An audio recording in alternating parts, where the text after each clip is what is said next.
Hello my dear friends, you're in the Military Summary channel, and today we will discuss the situation in the world on the 19th of June of 2025. Today we have a lot of very interesting updates, so let's start.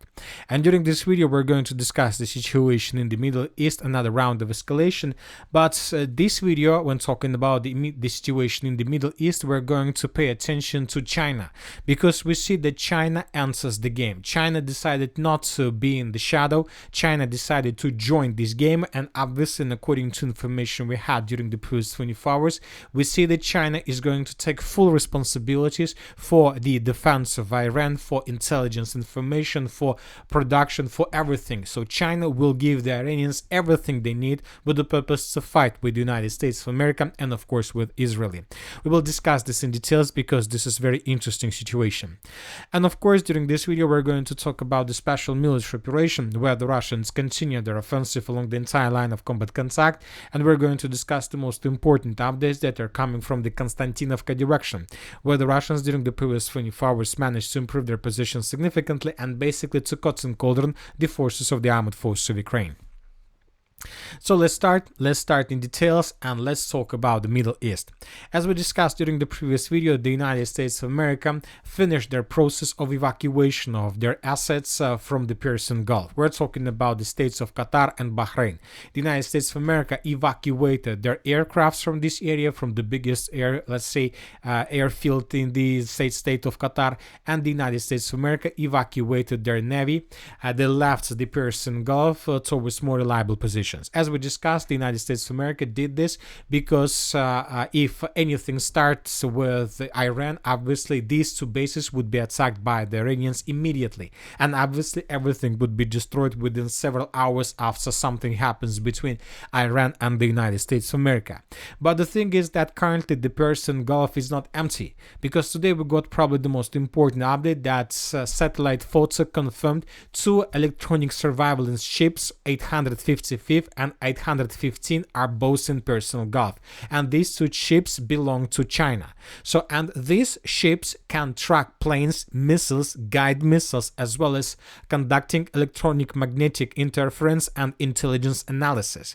So basically the Chinese moved here their two ships in this area, in the area of Persian Gulf, and they will use this territory for reconnaissance operation with the purpose to track every single missile, every single plane, every single aircraft, every single bomber, including B-2 bomber that the United States of America most likely or probably will use during upcoming conflict between Iran and the United States of America and Israel. So this is the situation. So when talking about this map, obviously the Chinese will cover this territory, so everything that will fly through this area will be covered and secured by China. We are talking about this territory, but obviously when talking about capabilities of these ships, most likely everything that is flying inside of this area would be tracked by Chinese, and obviously this information would be provided to the Iranians for their purposes like air defense purposes, or probably for let's say air defense alarms or something like this. And obviously the Chinese are going to act in this area under neutral flags. So when talking about this situation, here we are going to see the same story as we can see currently in the area of the Black Sea. Because in the Black Sea, we can see always every single day the Western aircrafts, drones that are flying above this area that carry out reconnaissance operation, let's say in the area of Crimea, in the vicinity of the city of Novorossiysk, where the main Russian fleet is concentrated. And of course the Western countries provide and share this information with Ukrainians, and later Ukrainians use the situation for their purposes like to attack Crimea or to attack Russian fleet or Russian Navy bases. So the Chinese are going to do the same thing. They will cover this territory, they will use these ships with the purpose to carry out reconnaissance operation, and if another missile is being launched by the US ship, they will provide this information to Iranians, and Iranians will try to bring down this missile also by air defense that most likely would be provided by Russia or by China. So this is the situation when talking exactly about this area. Furthermore, during the previous 24 hours, we got another report that at least 4 already aircrafts, cargo planes arrived to the territory of Iran. And obviously they brought lots of weapons, arms, missiles, probably air defense systems, and many other different tools, equipment, weapons, missiles, rockets to Iran with the purpose to establish or to restore their air defense. And most likely the Chinese are going to continue because they can do this. They can everything. They have production of this. They have lots of capabilities to produce anything the Iranians need in their defense. So that is why we're going to see more and more these planes arriving on the territory of Iran, which sooner or later will lead to the situation that Iranians most likely would be able to stabilize the situation. It is very difficult to say how long it will take time, but obviously months or two and the situation can be stabilized. Another important thing that we got from this area, as we discussed a minute ago, that China would provide the Iranians full diplomatic services. What does it mean? For example, today we got very interesting statement that the Chinese call to Amanis and they discuss the situation in obviously in the Iran, in the area of the Iranian-Israeli conflict, and China tells Amman it cannot stand by and let Israel-Iran conflict escalate.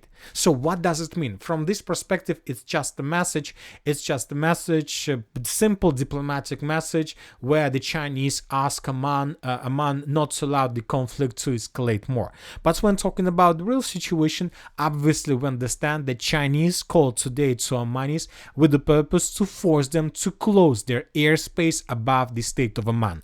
If the Ammanis are able to close their airspace above their state and not to allow either US missiles or US planes fly above this territory, this can lead to unpredictable consequences, because when talking about this territory, if the airspace of Amman is closed for the Western countries, for the United States of America or for Israelis, this will force the United States of America to use just one road for attacks. We are talking about the Gulf of Oman. So this is the only area how possible, let's say, Iranian fleets can attack the territory of Iran from the south. And furthermore, don't forget that currently Pakistan has already stated that they're going to support the Iranians, so which means that the Pakistanis will use their aircrafts with the purpose to control and to secure the southwestern borders of the state, with the purpose not to allow the US missiles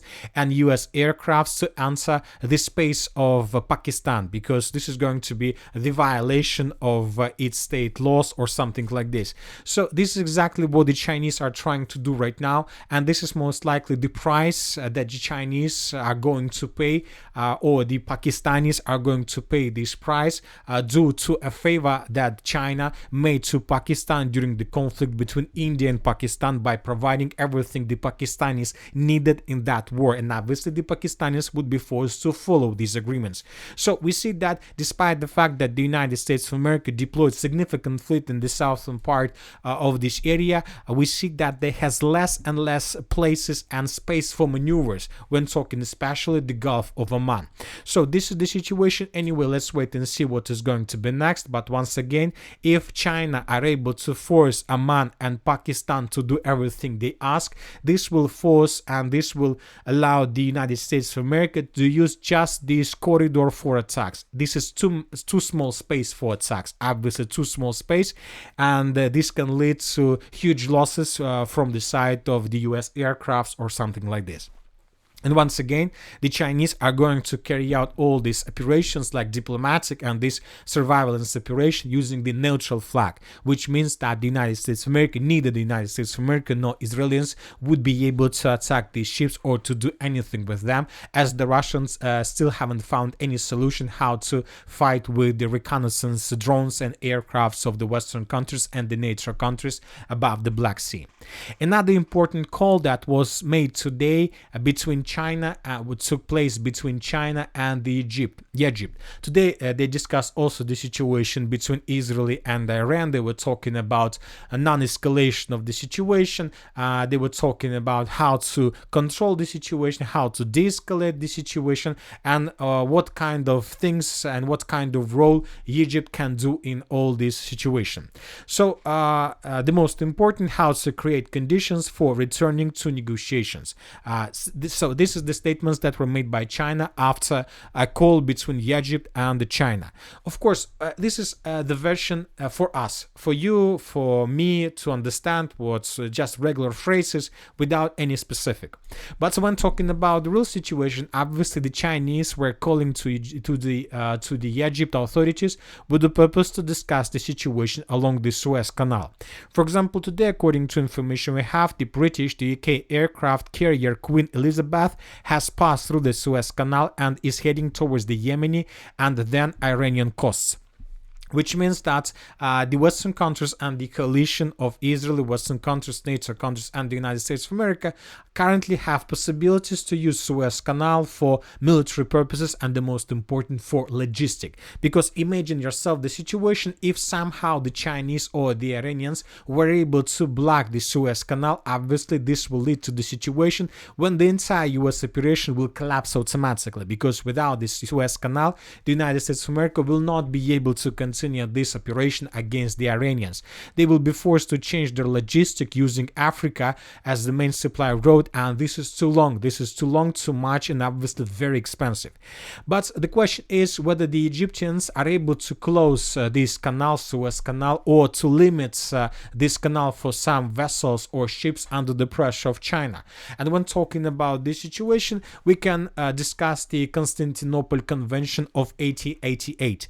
And according to this convention, Egypt doesn't have the right to limit or to restrict the use of the Suez Canal, neither by vessels, commercial vessels, nor by military ships. So everybody in the world during any period of time, either both war or peacetime, can use canal without any restrictions and without any limits, which means that both the United Kingdom, the United States of America, and the Israelis will be able to use this canal for their military purposes and, the most important, for logistic. But of course, every single rule has its own exception. And when talking about this convention and its exception, it says that Egypt can limit this Suez Canal just in one case: if there is real risk or danger or threat to the canal itself. So if somehow somebody is able to create the situation when this canal will suffer risk of being closed or being destroyed or damaged by anybody, this can lead to the situation when the authorities of Egypt will have possibilities to restrict the use of this canal. So imagine yourself the situation, let's say another UK ship or US ship use this canal for military or logistic purposes, and let's say somehow the Iranians sent another hypersonic missile, and as a result of this attack, let's say another vessel or another aircraft of the United States of America is being destroyed along this Suez Canal. Obviously, this is the situation when it's not just attack against the vessel or ship. This is the situation that can lead, let's say, to complete collapse of this territory, and this can force the Egyptian authorities to reduce the use of this canal with military ships. So, and most likely the Chinese called to Sisi, the president of Egypt, exactly to discuss the situation.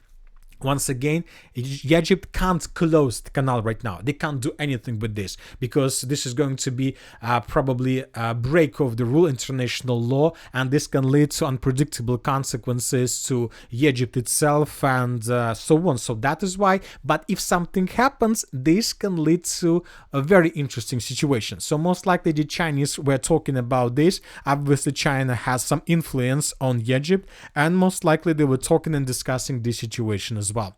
And most of all, and the most interesting, that these days we're going to see China more and more. And the most important thing is that today the Chinese had a call and conversation with the president of the Russian Federation, Vladimir Putin.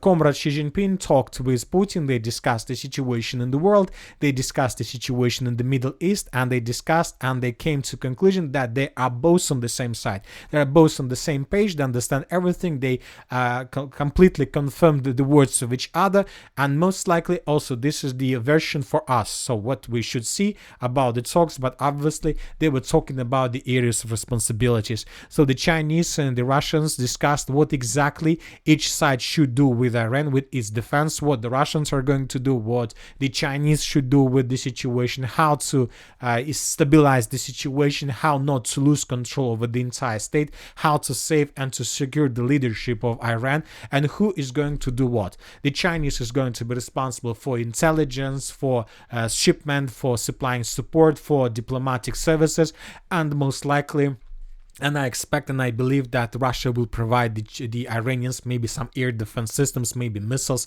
maybe something like this. Maybe they will try to secure the aircraft, or maybe the Russians will also play as a diplomatic services. Anyway, now we clearly see that China and Russia is going to stand behind Iran. The United States of America, the United Kingdom, and many other Western countries are going to stand behind the Israelis. And the situation continues escalating, so let's wait and see what is going to be next.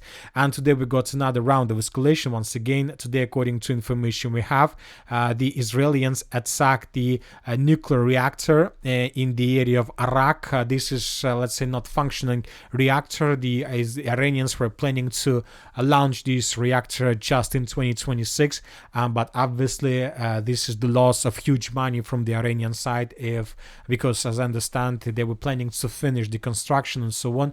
But today we got this video. Several bombs fell down on the territory of this area, and obviously this is another round of escalation. And as a response to this attack, the Iranians called the Israelis to abandon their positions in the area of Dimona, let's say Dimona, evacuate Dimona nuclear facility. Israel must immediately evacuate this area. So probably we should expect the Iranian attack exactly in this direction during the upcoming night. So the situation is very difficult, telling the truth, but anyway, we see that there are options. There are options, different options, and we see that China and Russia are going to use every single tool they have for the purpose to stabilize the situation, or at least to slow down the United States of America or the Israel. Now let's go to Ukraine, because we have lots of interesting updates from this area as well. According to information we have, during the previous 24 hours, the Russians managed to improve their positions significantly. And the Russians managed to improve their, let's say, positions along the line of combat contact, especially in the area of the settlement by the name of Kostiantynivka. The Russians, according to information we have, managed to secure the settlement of Stupachki, which is located to the south of the city of Chasiv Yar.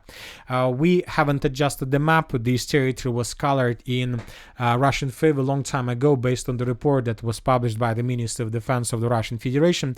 But today and these days we got reports both from neutral mappers and from pro-Russian resources. Especially we got videos where we can see how Russians were moving in this area. So this is another confirmation of complete control over this territory and most likely of destabilization in this area.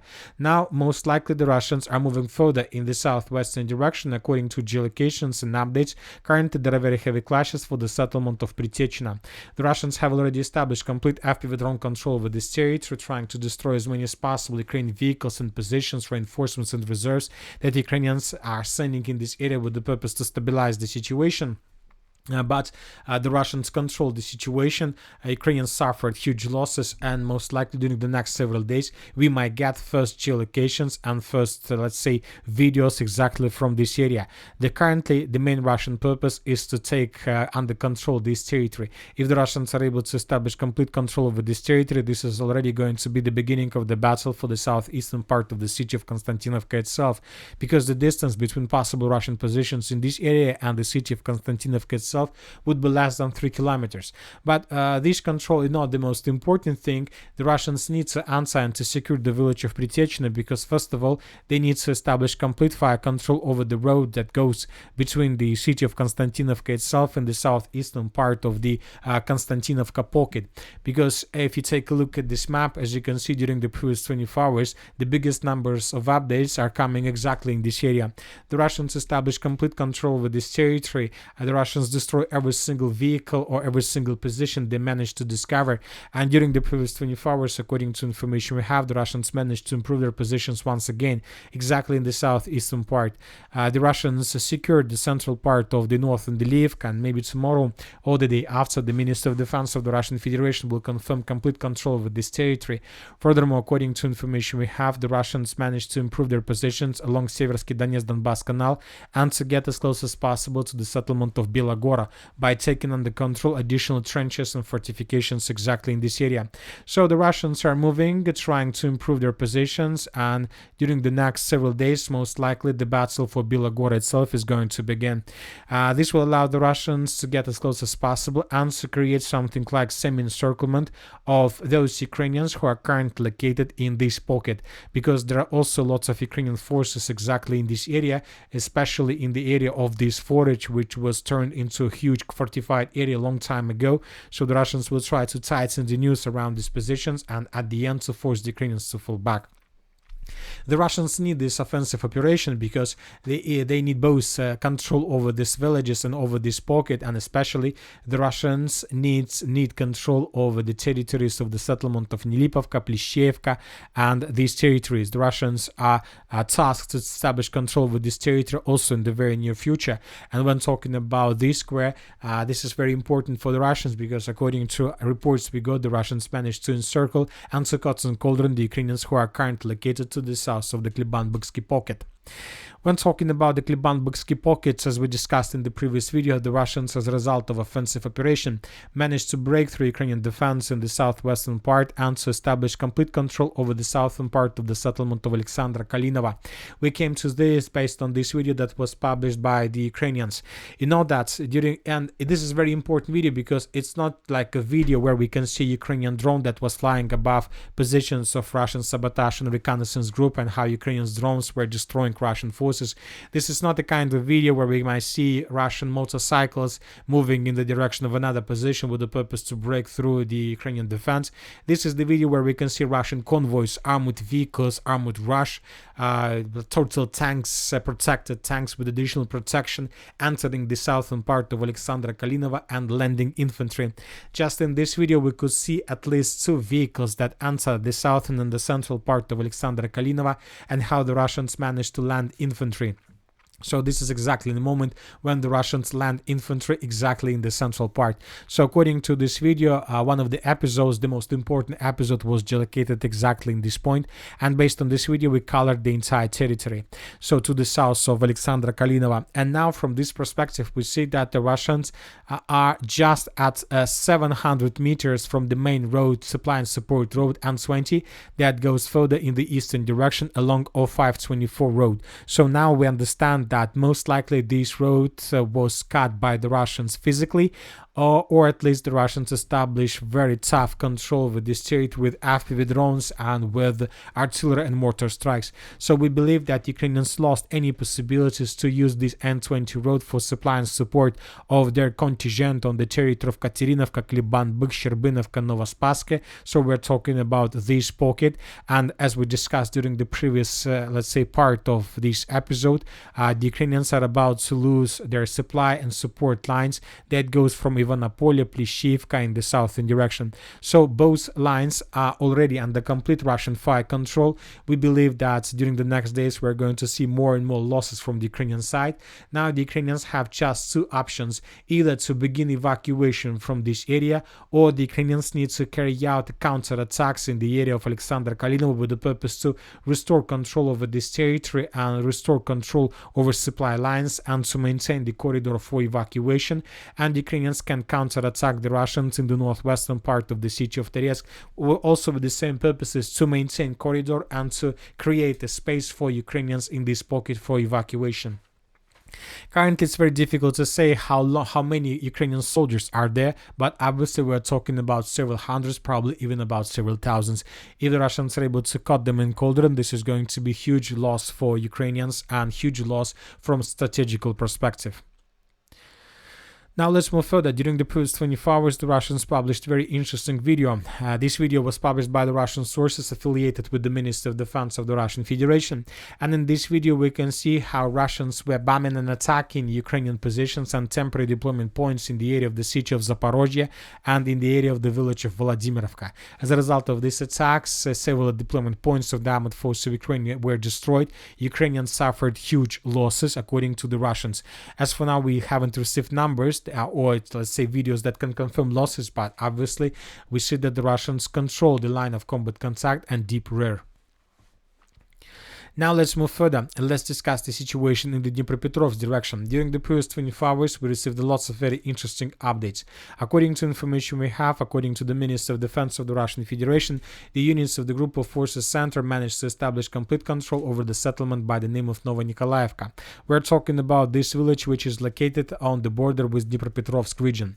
Furthermore, according to several mappers, the Russians moved further in the direction of the settlement of Muravka, and several pro-Russian resources reported that the Russians by the end of the 19th of June of 2025 managed to secure the village of Muravka on 50%. So when talking about everything we got during the previous day, the Russian possible positions is already goes along this red line, which means that the Russians are about to finish the battle for this territory and to enter the Dnipropetrovsk region in this region area as well. Furthermore, this is not the only, let's say, roads of attack of the Russian forces of the Group of Forces Center. Today, according to several pro-Russian resources, the Russians managed to improve their position significantly in the area of the village by the name of Udachne. Currently, the Russians resumed their offensive operation with the purpose to establish complete control over this territory and then most likely to move further. You know that this is very interesting. These Russian offensive in this area are very interesting, not just because the Russians resumed their attacks in this direction, but probably the main interest and the most interesting information about this offensive we got yesterday, and this information was published by the Ministry of Defense of the Russian Federation.